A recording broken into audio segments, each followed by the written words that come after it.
Shalom. Des vidéos de la honte ont fait le tour du monde. George Floyd, cet Afro-Américain de 46 ans, demandait juste à respirer, mais en un peu plus de 8 minutes, sa fin a été filmée. Ce n'était pas le coronavirus qui l'avait tué ou privé d'oxygène. Plus terrible, c'était un homme. Le policier Derek Chauvin et ses 3 compagnons ont livré au monde le reflet de ce qui se passe chaque jour. La mort de George Floyd a déclenché d'importantes vagues d'indignation contre les violences policières et contre le racisme à travers le monde. Cette goutte d'eau a fait déborder un océan de cruauté. Une frêle embarcation des immigrés africains a été coulée au beau milieu de la mer. Les gardes de la côte ont fait le sale travail sans pitié. Florence Ayafor, une femme, une mère de famille kidnappée, torturée, a été décapitée. Une autre femme a été enterrée vivante. Et d'un ton moqueur et diabolique, un des bourreaux lui dit « Que ton âme repose en paix ». C'est horrible. La vie humaine est bafouée. Les tonnerres du Sinaï ne sont-ils pas entendus à Minneapolis, à Londres, à Pinyin, à Batibo, à Bakassa?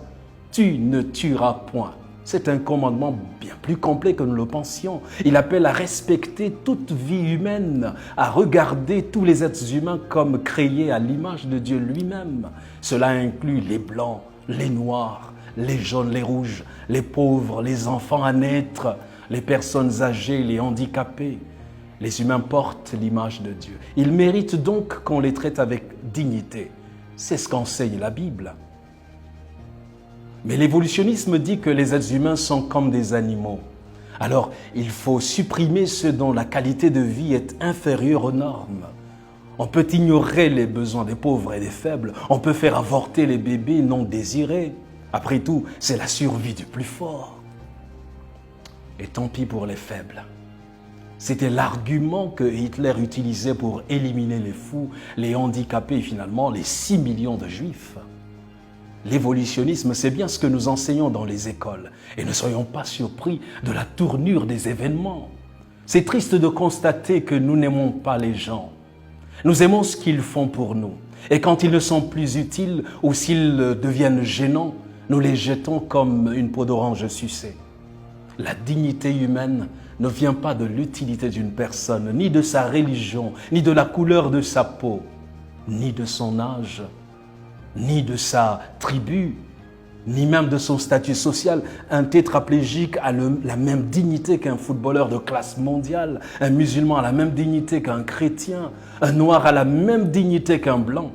Les êtres humains ne sont pas des animaux à traquer et à détruire, non. Ils ne sont pas des objets à utiliser et à jeter.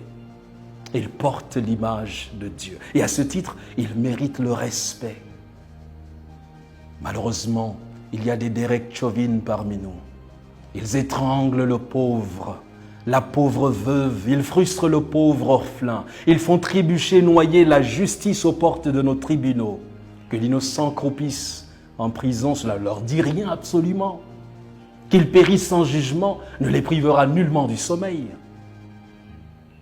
Quelque part, comme George Floyd, une femme est violentée, maltraitée et même poussée à la mort. Quelque part, un enfant est ligoté dans un sac et privé de nourriture pendant des jours pour avoir volé un morceau de viande. De pauvres noirs encore esclaves de nos jours sont sauvagement bastonnés puis tués. Les êtres humains traités comme de banques d'organes. Les bénéficiaires de ces organes sont jugés plus dignes de la vie qu'eux. Oui, quelque part, il y a des objectifs, des caméras indiscrètes, mais qui n'arrivent pas à les capter. Il y a des Derek Chauvin qui ont porté des toges de magistrats et qui les portent encore, en blouse de médecin, en soutane de prêtre, en tenue de pasteur ou de prophète, en uniforme militaire et malheureusement encore en tenue de police. Il y a des Derek Chauvin qui ont des rocs à la place du cœur. La souffrance des autres ne leur dit absolument rien. La cruauté, c'est leur drogue. La méchanceté, c'est leur boisson. L'indifférence et le mépris sont leur tunique. Leur conscience ne vit plus. Ils l'ont tué sur l'autel de Mammon. Belzébul leur a vendu et tendu l'arme fatale. Je refuse de croire à cette humanité cruelle.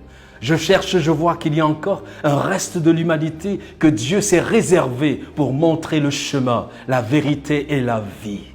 Et si vous faites partie de ce spécimen rare comme Martin Luther King, faites un rêve d'un monde meilleur. Mettez un genou au sol et priez. Le secours viendra. S'il tarde, attends-le, car il arrivera. Il arrivera certainement.